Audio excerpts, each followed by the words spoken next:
qual sistema de governo seria melhor, o presidencialismo ou o parlamentarismo? Então, é difícil dar resposta. Então, o problema de chamar historiador é que historiador, alguém que formado em filosofia, vai Nunca sempre consegue dizer sim e não. Sim e não. Eu diria o seguinte, que dentre essas situações depende, né? Por quê? Depende da experiência histórica de cada um dos países. No caso, por exemplo, da experiência brasileira, onde você não tem uma tradição partidária consolidada, você estabelecer um regime parlamentarista realmente é fazer a maior maluquice que pode acontecer. Nós temos um sistema muito frágil de estrutura partidária, consequentemente, nós temos uma fragmentação das estruturas de partido, da fragmentação da estrutura partidária. Se houvesse o contrário, também nós podemos dizer que quando a gente tinha só 2 partidos durante a ditadura, né, não produz necessariamente que eles podem se encastelar esses partidos neles mesmos e não permitir uma democratização do acesso das pessoas às diversas funções. Eu quero retomar, e aí pegando talvez um pouco aí da sua fala inicial a respeito dessa ideia de imaginação. Não existe política, não existe democracia sem a construção de um ideal, de um sonho, a noção de imaginação mesmo. Tem que existir uma imaginação coletiva do porquê é que eu pertenço a este país. Por que é que vale a pena estar neste país com todas as suas mazelas, né? Então, neste ponto, eu queria chamar e observar junto aqui com todo mundo, né, fazer essa reflexão de que se nós imaginamos uma sociedade, se nós temos, né, um desenho como a sociedade brasileira, é fundamental a noção de representatividade, mesmo no processo eleitoral. No sentido de que, olha o nosso parlamento não corresponde à sociedade brasileira. Nós não temos 90% de homens e 10% de mulheres na sociedade.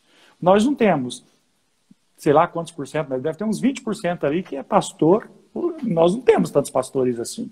Nem mesmo a própria religião, ou as religiões que estão ali com seus parlamentares eleitos, não representa a globalidade das religiões. Então nós temos uma população basicamente que daí, esses são os problemas da democracia concreta, né? Que você tem um sistema carcomido, e aí não adianta discutir se é parlamentarismo ou presidencialismo. Você tem um sistema carcomido do ponto de vista de que aqueles que mandam se legitimam num sistema de voto em que as pessoas votam sem ter muita clareza do porquê estão votando naqueles outros cargos fora, por exemplo, presidente, governador e prefeito. As pessoas votam por votar. Então, nós conhecemos muito pouco dessa estrutura e o sistema fica carcomido porque ele se autopreserva, né? Então, é evidente que é preferível ter esse congresso ruim do que não ter congresso. Porém, não é esse o caminho se nós quisermos, de fato, construir uma democracia.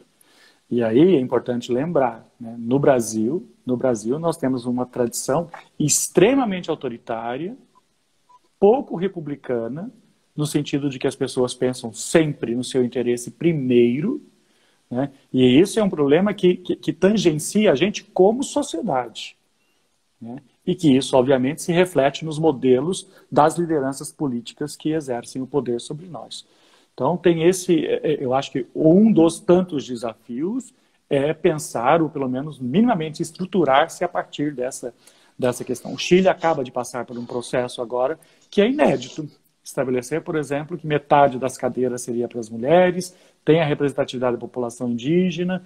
Então, você tem um lugar aí que talvez possa causar um solavanco em alguma maneira de pensar, né? Basta ver, quando nós colocamos apenas homens brancos e com certa faixa etária e uma faixa de renda, eles vão pensar as mesmas soluções. Eles não vão pensar de uma forma diferente.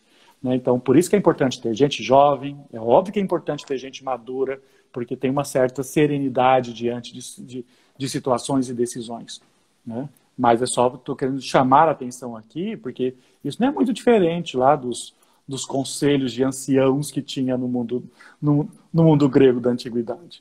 Mas isso desvirtua completamente o sentido de democracia como nós tratamos hoje, do ponto de vista de que todas as pessoas são iguais.